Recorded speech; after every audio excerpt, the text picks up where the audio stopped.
yang diawali dengan memperlihatkan seorang wartawan yang sedang berusaha mencari seorang pemberontak bernama Paan Sing Tomar sebagai narasumber.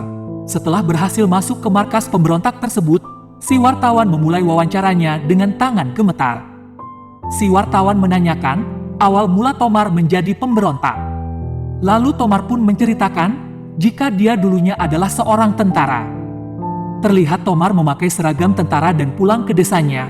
Tomar langsung disambut oleh ibu dan saudaranya termasuk oleh istrinya. Namun istrinya kesal karena baru sebentar pulang. Tomar harus kembali ke markas karena ada tugas. Beberapa hari kemudian di markas, Tomar dimarahi oleh komandannya karena dia terlambat masuk. Tomar mengatakan jika dia harus menanam tebu terlebih dahulu di ladang. Karena hal itu, Tomar pun dihukum lari keliling lapangan sebanyak 10 kali. Setelah itu Tomar pun kembali menghadap komandan.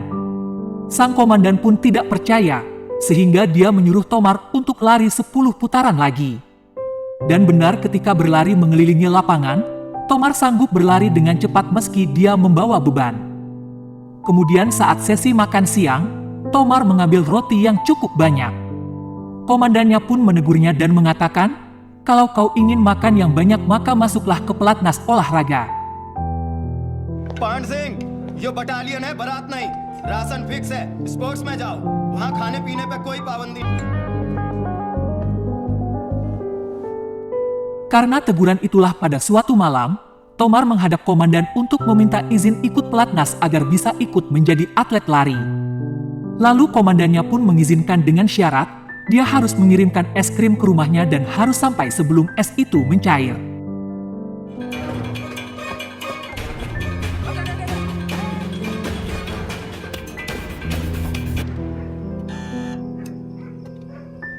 Major साहब ने भेजी है, अब देख लो पिघली नहीं है, आप उनको बोलना 4 मिनट के अंदर पहुंच।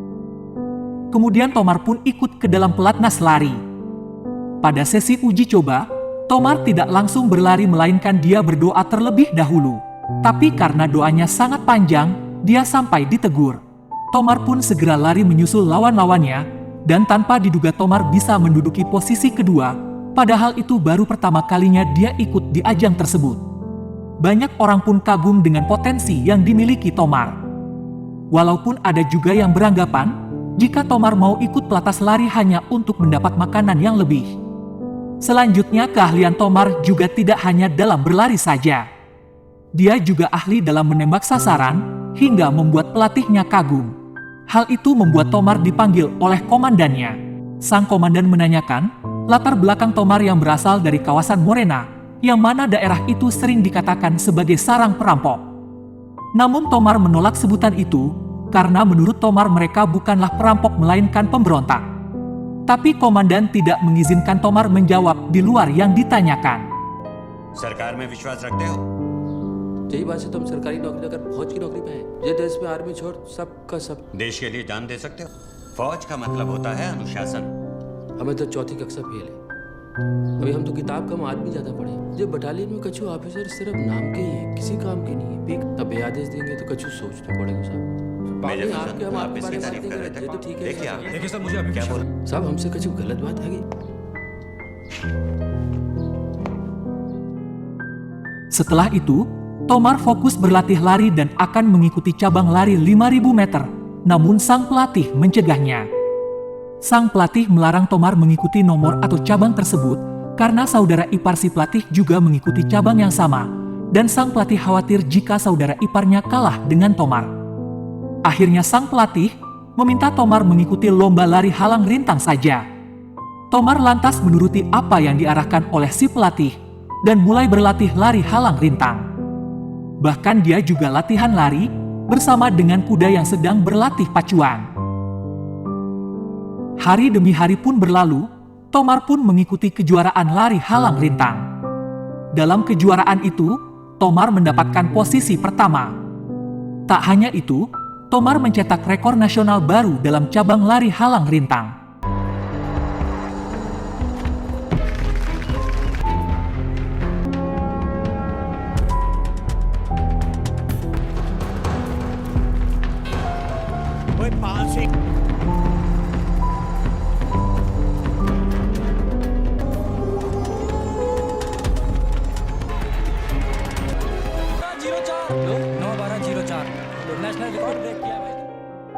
Tomar kemudian mengikuti kejuaraan lari di Jepang, dan dia juga berhasil kembali membawa medali untuk India.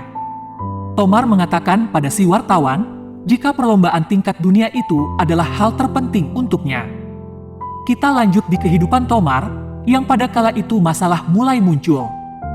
Yaitu ketika perang meletus di India, para tentara bersiap untuk diterjunkan ke medan tempur, namun tidak dengan Tomar. Sebagai seorang tentara ikut berperang adalah suatu kebanggaan. Tapi Tomar tidak boleh ikut maju ke medan tempur, karena bagi India atlet adalah aset negara. Kegalauan Tomar bertambah ketika dia sedang berada di rumah dan bertemu dengan saudaranya yang bernama Bawar. Bawar mengejek Tomar dengan sebutan pengecut, karena sebagai tentara tidak maju ke medan tempur dan hanya bisa berlari saja. Saudara-saudaranya yang mendengar hal tersebut, lantas menenangkan Tomar agar dia tidak tersinggung. Kemudian karena jasanya, nama India harum di kancah internasional. Namun pada kesempatan itu, Tomar malah memilih mengajukan pensiun dini kepada Kolonel Masan, dengan alasan dia harus menjaga lahan miliknya. Namun Kolonel Masan menawari Tomar menjadi pelatih fisik tentara. Kemudian saat Tomar sedang berlatih lari, dia kaget melihat ladang tebu miliknya telah dirusak seperti habis dipanen seseorang. Dan setelah diselidiki, tebu-tebu itu ternyata ada di rumah Bawar. Tomar pun berteriak memanggil Bawar. Dengan santai Bawar mengatakan, jika itu ladang keluarga, jadi dia juga berhak mengambil haknya. Namun Tomar menolak pengakuan itu, karena itu ladang miliknya dan dia juga memiliki surat tanah atas namanya. Bukannya minta maaf, Bawar malah memanggil anak buahnya yang membawa senjata, hingga mereka pun hampir bentrok. Untungnya hal tersebut dicegah oleh saudara Tomar, yang langsung membawa Tomar pergi dari rumah Bawar. Karena merasa lahannya direbut, Tomar lantas meminta bantuan Kolonel Masan untuk mendatangkan kolektor atau pejabat daerah untuk menyelesaikan kasus sengketa tanah yang terjadi. Pada saat yang sama, anak Tomar yang bernama Hanumanta juga telah lulus pendidikan sebagai tentara. Beberapa lama kemudian, kolektor pun datang ke desa Tomar. Namun dalam musyawarah itu, tidak ada kesepakatan yang dihasilkan, bahkan hampir terjadi bentrok antara kedua belah pihak. Pada malam harinya ulah Bawar semakin menjadi. Dia dan anak buahnya sengaja membakar hasil panen yang diambil dari ladang milik Tomar. Melihat hal itu Hanumanta pun emosi, dia kemudian menghancurkan tanaman di ladang Bawar. Dan karena tindakannya itu, Hanumanta dihajar habis-habisan oleh Bawar dan anak buahnya hingga terluka parah. Setelah itu Hanumanta dibawa ke rumah Tomar.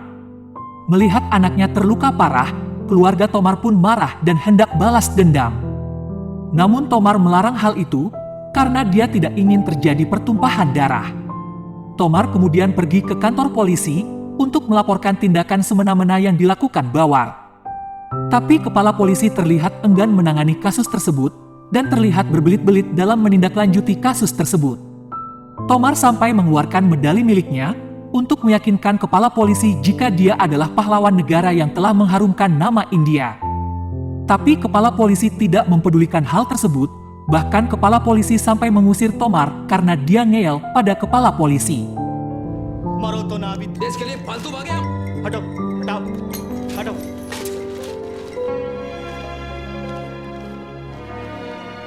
क्या दे सुनाई नहीं दे कान बंद हो रखे तुम्हारे ज्यादा tiffin tiffin अरे इतो मार पड़ेगी ना बदन सूचो रहेगा जिंदगी भर Di sisi lain, Bawar dan anak buahnya menyerbu komplek rumah Tomar. Melihat hal itu, Hanumanta membawa ibu dan saudaranya kabur ke desa ibunya. Bawar menyerang komplek itu dengan membabi buta, dia juga tak segan-segan memukul ibu Tomar. Tak hanya itu, mereka juga membakar rumah Tomar. Sementara itu Tomar dan saudaranya yang sedang perjalanan pulang, dicegat warga yang memberitahu jika rumahnya telah dibakar oleh Bawar. Dan anak serta istrinya telah mengungsi ke desa istrinya. Mendengar hal itu, Tomar pun terdiam. Dia kaget sekaligus marah, terlihat dari raut mukanya yang menahan emosi. Pada malam harinya, Tomar pun menyusul anak dan istrinya. Di sana Tomar menyatakan perang kepada Bawar. Tomar pun merekrut anak buah untuk masuk ke dalam kelompoknya. Pada keesokan harinya Tomar kembali ke desa. Dia mengendap-endap dan langsung menembak salah satu anak buah Bawar, sembari menyatakan perang pada Bawar. Setelah itu, Tomar bertemu dengan salah seorang rekannya. Rekannya meminta Tomar untuk menyudahi aksinya ini dan kembali berlatih. Namun Tomar enggan menyudahi aksinya karena dia masih dendam pada Bawar. Selain itu, Tomar juga mengkhawatirkan nasib keluarganya ketika dia kembali ke pelatnas. Kemudian Tomar melihat kepala polisi yang menolak laporannya tempo hari sedang bersama Bawar. Bahkan kepala polisi itu membantu Bawar merampas tanah milik warga. Tak hanya itu, kini para polisi dan Bawar juga mencari Tomar untuk ditangkap. Mengetahui hal itu, Tomar merasa tidak takut karena dia sadar sebagai pemberontak, maka dia harus siap mati. Untuk memenuhi kebutuhan logistiknya, Tomar menculik seorang anak pengusaha yang sedang menikmati penari latar di sebuah kebun. Setelah itu, Tomar meminta tebusan kepada pengusaha itu sebesar Rp125.000, namun pengusaha itu hanya memiliki Rp75.000. Awalnya Tomar kasihan pada si pengusaha karena sedang bangkrut, tapi anaknya bertingkah semaunya. Namun saat sang ayah memarahi anaknya, si anak mengatakan jika tindakannya itu meniru sang ayah. Akhirnya Tomar menyandera mereka dan meminta tebusan Rp150.000. Uang tersebut lantas dia gunakan untuk membeli senjata, namun dia merasa uang tersebut masih belum cukup. Oleh karena itu, kelompok Tomar kembali berencana menculik pengusaha kain di luar kota. Mereka kemudian menyamar sebagai polisi untuk mengelabui para polisi penjaga perbatasan. Setelah berhasil menculik pengusaha itu, Tomar lantas meminta tebusan sebesar Rp400.000. Dan dengan uang tersebut, kelompok Tomar menjadi lebih maju dan mereka juga mengadakan latihan militer.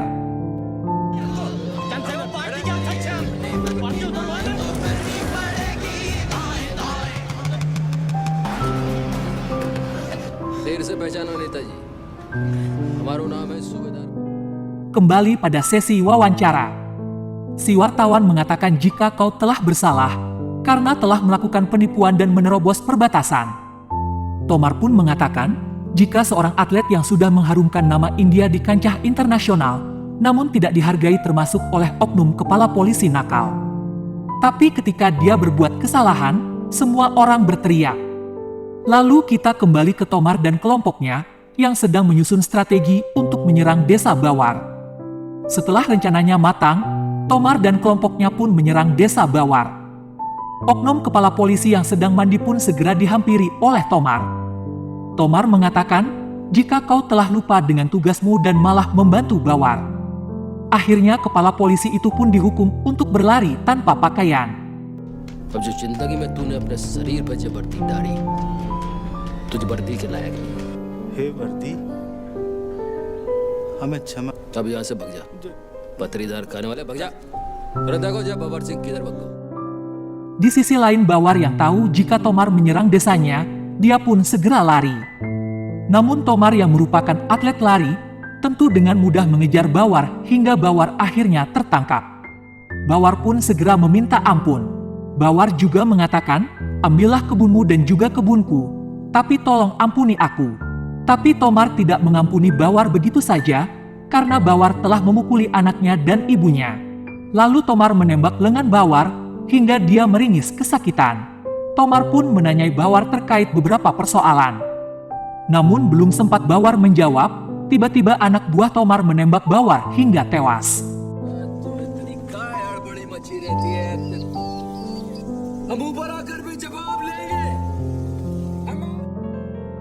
Kemudian Tomar dan kelompoknya kabur ke sebuah desa. Di sini dia meminta petua desa atau siapapun untuk tidak memberitahukan keberadaan mereka ke polisi. Tapi sang petua desa berkhianat, dia memberitahu keberadaan Tomar kepada polisi. Sehingga para polisi menggerebek desa itu, hingga terjadi baku tembak antara kelompok Tomar dan pihak kepolisian. Untungnya kelompok Tomar dapat meloloskan diri dari pertempuran itu.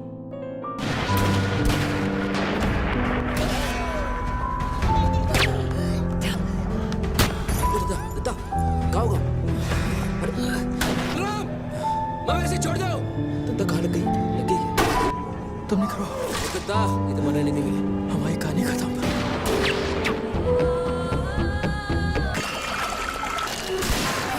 खींच लिया police.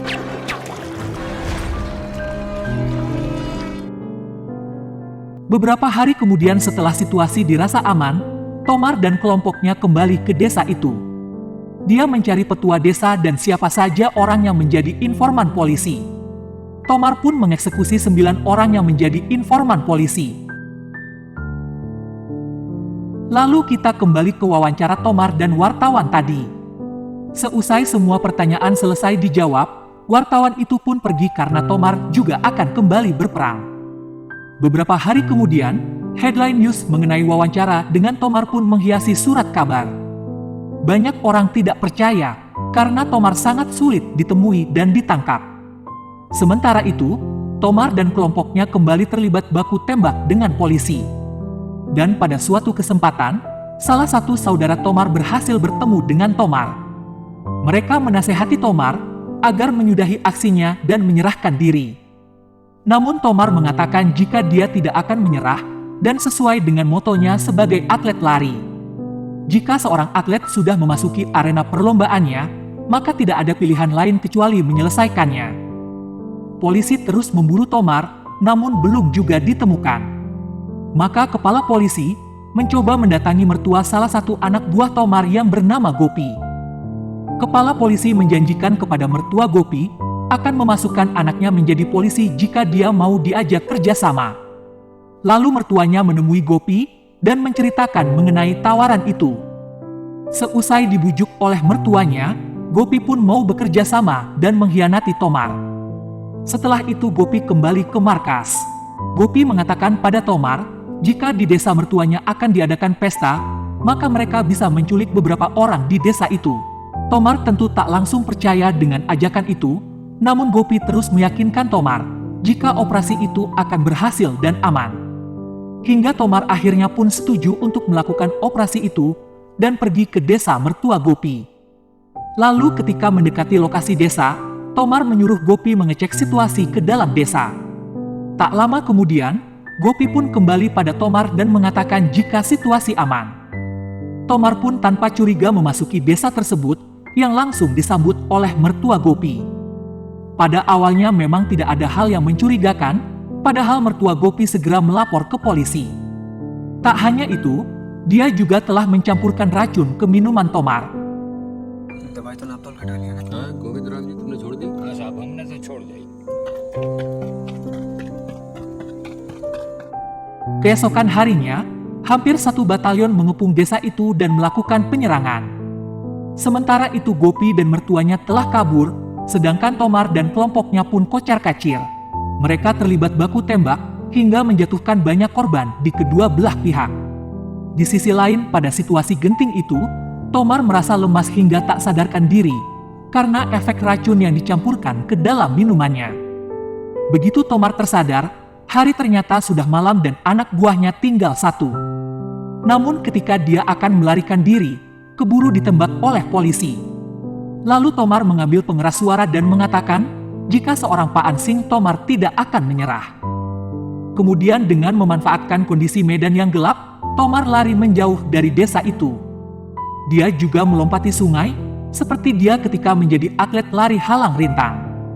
Tomar pun kembali flashback ke masa-masa dia menjadi atlet. Tak lama kemudian, terdengar tembakan yang ternyata mengenai Tomar dan disusul tembakan lainnya, hingga akhirnya Tomar pun tumbang. Dan film pun berakhir.